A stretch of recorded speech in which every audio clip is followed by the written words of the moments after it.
Hi friends, I hope you're all well. Today I am filming the start of a reading vlog for Galleyathon, which is like a readathon that focuses on basically reading all the Netgalley or other review copy books that you have in your home. And I'm an avid Netgalley user, I use it a lot, and I have quite a backlog of books, so this felt like a good opportunity for me to maybe read some of them and like kind of catch up with myself a little bit. Yeah, I'm really looking forward to it. I'm actually starting early, so I think today is Wednesday the 10th of March, and that's basically because I would like to have a good run at it, and I'm also in such a reading slump this month.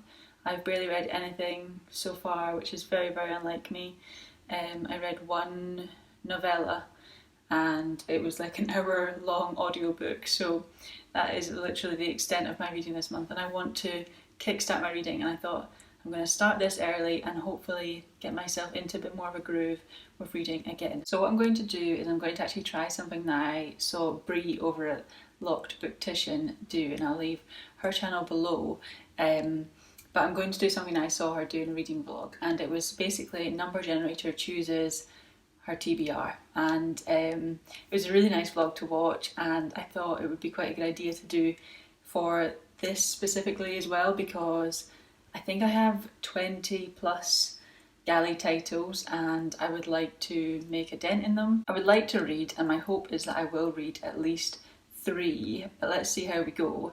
And basically the same way that Bree did, I'm just going to use a random number generator to tell me what book to read, and I will just try it and see how I go on with them. So I've started screen recording, and you can see the full list of all the galleys that I have. I guess majority of them are Netgalley titles, and I will say it's very embarrassing how long some of those books have been on my list to read. Some of them, the publication dates were before I was given access to them. I mean, Girl, Woman, Other, for example, is one that I got I think about a year after the publication date, and they just kind of did a little spurt to try and get more people reading it, and it's now a huge success. So yeah, so my random number generator I put in 1 to 25.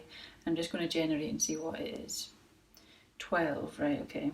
So 12 is The Illustrated Child by Polly Crosby. This is, I think, YA, and it's about a young girl, and I started reading it before it was publication date. So publication was in October of 2020, and I started reading it about September, I remember, and then I put it down. I can't really remember why. I don't think that I was not enjoying it. I think I was enjoying it. I just maybe wasn't in the mood for it at that point in time. So I put it down. So it's still sitting there to be read, and yeah, I will do that now. And actually it's probably going to be quite good that it's like YA, because hopefully it won't be too heavy themes. I was a bit concerned because I know there's quite a few on that list that I have been avoiding because I know they have heavy themes, and I'm just not in that headspace right now. Like, I used to read such heavy books up to maybe November or even December, and then the start of this year I've just not had the headspace for these really heavy themes, so I've been avoiding them. And I was a bit nervous with this Netgalley-thon because I thought I'm going to have to DNF some of these books and it won't be the fault of the book, and I feel terrible about that, but that could happen. Let's just see. But yeah, I'm going to read this The Illustrated Child by Polly Crosby, and hopefully I will really enjoy it and get on with it. The writing style seemed nice when I started it. I think it's about a young girl and her dad, but I can't remember much more about it than that. So yeah, should be quite fun, and we'll see how we get on. Okay, so it looks like I got 4% into this before turning on something else. So I don't really, no wonder I don't remember much. It was only 4% I read.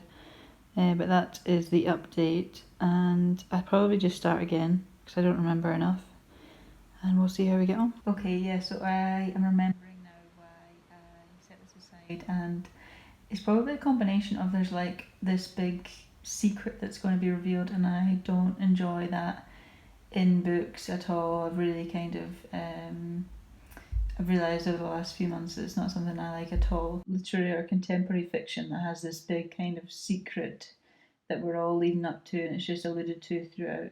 That's what this is. But I think the reason I set it aside is actually that It's got very, very like detailed, kind of overly detailed and overly flowery language, and it's not really for me, to be honest. I'm going to give it 10% and see how we go, but I don't want to set myself into a reading slump. I'm trying to get out of one. Yeah, I am completely out. I'm checking out of this book. Big content warning for child neglect on this book. Not what I expected at all. I thought it was just going to be a sweet story, but I got that feeling from the whole secret thing that's alluded to. That's often what it is. It's either abuse of children or sexual abuse, and those are subjects that I just do not read about. I do not have any interest in reading about, and so yeah, I'm not interested in following that through. So we will random number generator again. The good news is that I've got rid of one book that was on the Galleyathon TBR, so one book down of my 3 that I'd like to get off. It would be nice to work through some and actually read one entirely, but had I known that was in the book, I wouldn't have requested it. So onwards and hopefully upwards. Okay friends, so we're back on with the random number generator, and I'm just going to quickly press generate 21. I think that might be one of the more recent ones. Until next weekend, so that's quite funny. I actually started that last night thinking I might just run this as a normal vlog, and then I got the idea from Brie for the random number generator idea, and so yeah, that didn't happen in that way, but it's good to be able to return to it. So this one is about a guy who is recently separated from his partner, and they have 2 young kids together, and a new partner has come on the scene and is kind of acting like a kind of father figure to the children, and meanwhile this guy is a teacher and he's kind of sinking into alcoholism, it seems anyway from the outset, and it's meaning that he's kind of falling behind with his work and also falling behind in his parental duties. So he's having a lot going on, and yeah, I think alcohol's become a coping mechanism for him, but not like a healthy one in any way. So I know I like this author because last year I read Saturdays at Noon by the same author, Rachel Marks, and I really liked it. I thought it was really well done, and it actually was the book that got me out of a reading slump last year around about this time, so hopefully this one does the trick.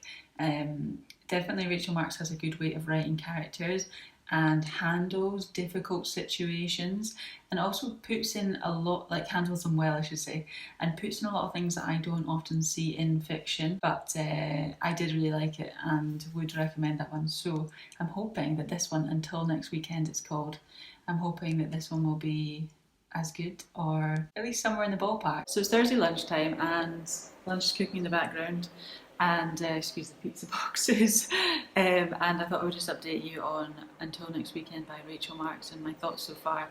So I somehow managed to read to 30% of the book last night, partly because I couldn't really sleep very well last night. I feel kind of medium about it, I don't really have any strong love for it, but I don't dislike it, so I'm just kind of waiting to see where the storyline goes.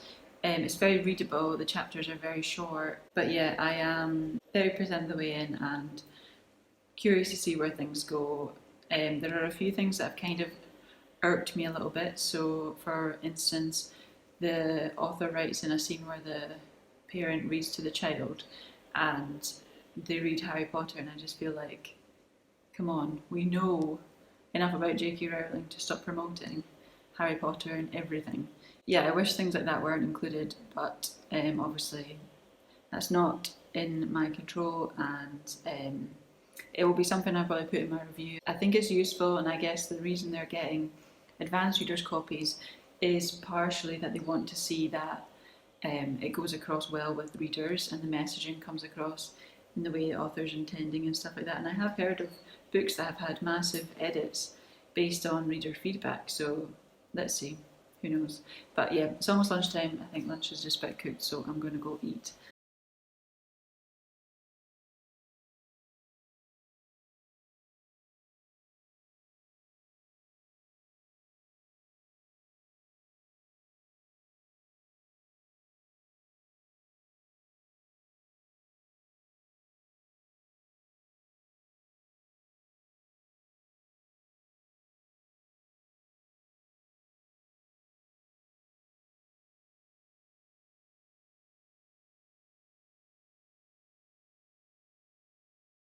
So we're just back from our trip and we had a really nice time, and I have a lot to update you on in terms of my reading. So I'm just going to jump into that. Last time I spoke to you, I was reading Until Next Weekend by Rachel Marks, and I was getting increasingly frustrated with that book, to be honest with you. I found that the character wasn't very believable, and I didn't really buy into him and his relationships with others.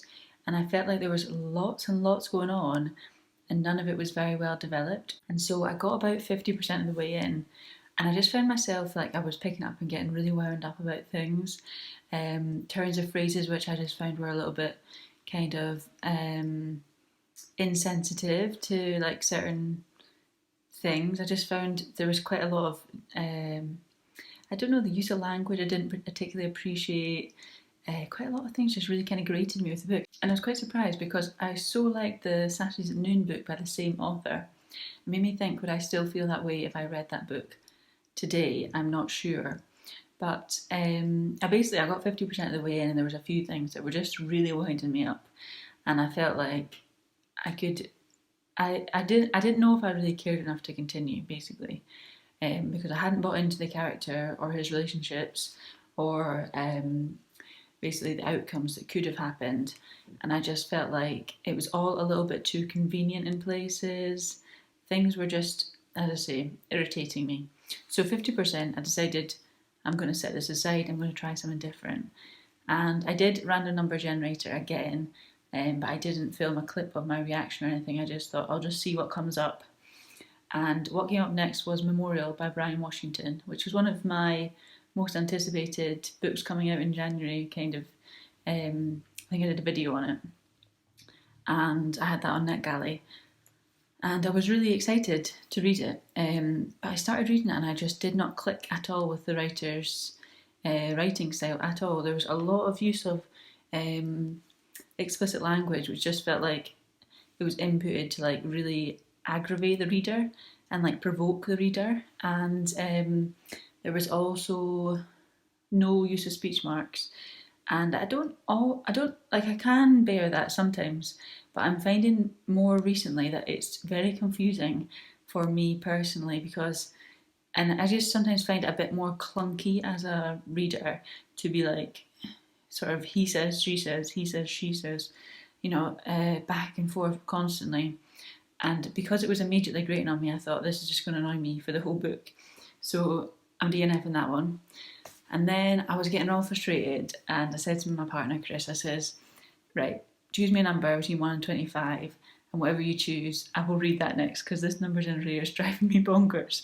And he picked, I can't remember what number exactly it was, I think it might have been 17 he picked, and that was How We Met by Huma Qureshi.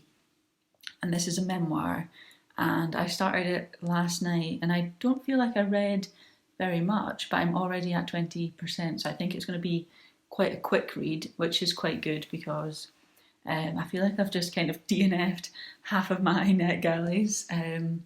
So yeah, this is good because it means I'm getting through my Netgalley books, but I'm sort of conscious that it's probably a bit strange to be watching someone just start a book, DNF it, start a book, DNF it.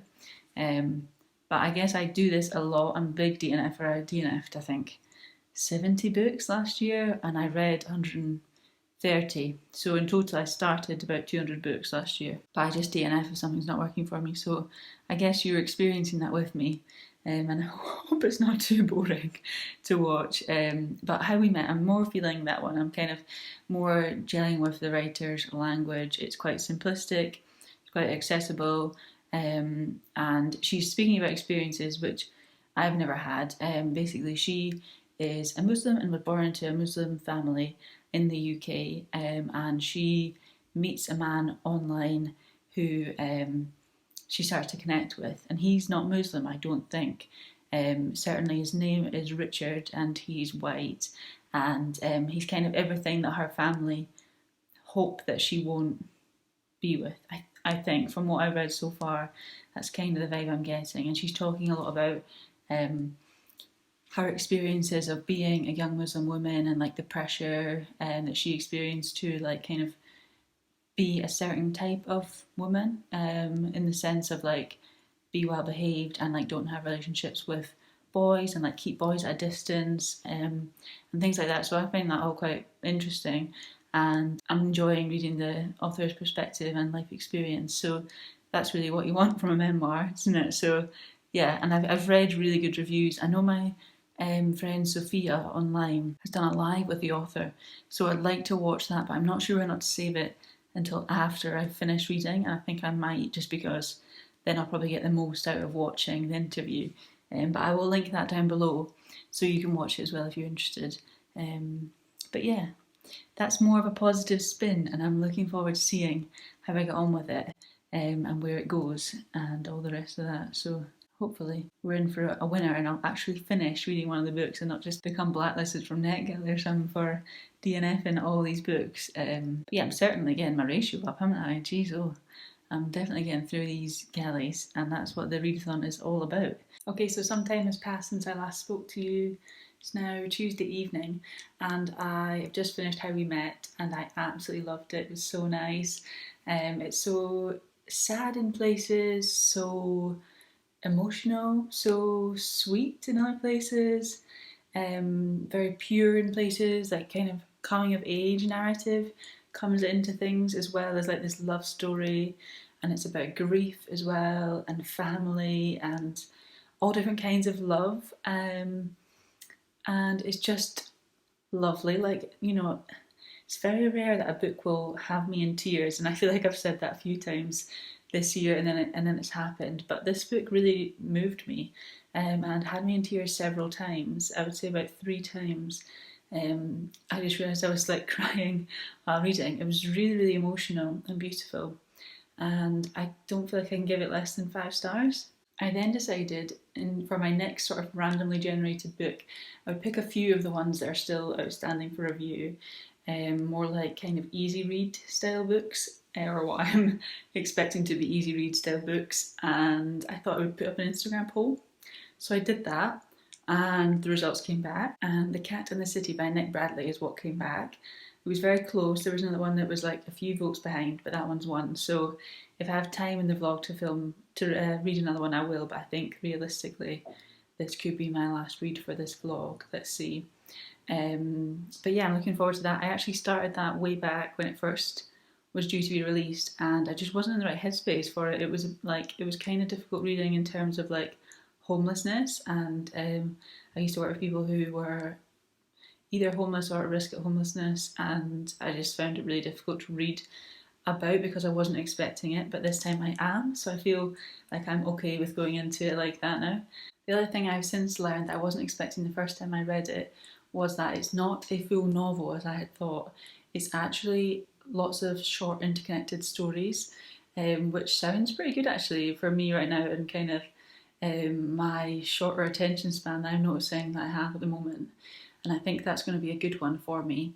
And yeah, it's set in Japan. It's about a cat, and the cat roams through the city of Tokyo, I believe, and kind of all the people he meets on his journeys, and all that kind of stuff. So I think it's going to be pretty good, and hopefully I might even learn some about Tokyo. I know the author lived in Japan for quite a number of years, but is British. I'm curious to see what the author's perspective on Japan is, especially after reading A Beginner's Guide to Japan at the start of this year, which is like a kind of series of short vignettes that kind of tell the stories about the author's experiences as an immigrant in Japan, and I guess coming from a similar cultural background, i.e. born in the UK. So that could be interesting to see if any of that kind of overlaps in any way, and I think it's just going to be quite a good one. It's also on the long list for the International Dublin Literary Award, and I am a follower of the author on Twitter, so I have been following the book's success and listening to author interviews and things in the past, so I have high hopes that it's going to be good. Okay, so it's time to wrap up Galleyathon. I will be honest with you, I got so far with The Cat in the City, and then I remembered why I had DNF'd it last time, and that was because it wasn't that it spoke about homelessness, it was that there's violence against homeless people, and it's very graphic and very intense. And so I kind of pushed past that bit this time because I kind of remembered that it was happening. and then got into the next kind of short story, and I think I read one or two more of the short stories that are connected, and I just wasn't really eager to pick it up. Like I just wasn't wanting to pick it up, and so I'm not saying I will never return to this title, but I think it might be a DNF for now because I'm just not interested in picking it up, and I don't want to fall into a reading slump. That was kind of the idea with taking part in this, is that I would get out of a reading slump. So yeah, I am sort of soft DNFing that for now and moving on. I just got approved for another galley this morning. The title evades me, but it's to do with feminism, and I'll pop it on the screen if I can find the title. But so I'm more excited about that kind of title, and I'm thinking that there's no point in pushing through and reading something you're not enjoying. So that's where we are at the end of Galleyathon. I started this with a percentage of like 70% feedback, and I'm finishing with a percentage of about 80. So I've made quite big improvements to my Netgalley score, which is really good. And I have had a good time, even though I have DNF'd a lot of books. I'm kind of glad that I have managed to get through them and clear my shelf a bit, and makes me more excited for what is left there. And yeah, it's been good fun, and I've enjoyed doing the randomised kind of picking of the books as well. That's been good. So thank you so much for watching. I hope you've enjoyed watching this little vlog, and if you took part in Galleyathon, let me know how you got on. How did you do with your percentage? Did you increase by anything? And did you read anything good in the week? And yeah, thank you again for watching, and I will see you again in the next video.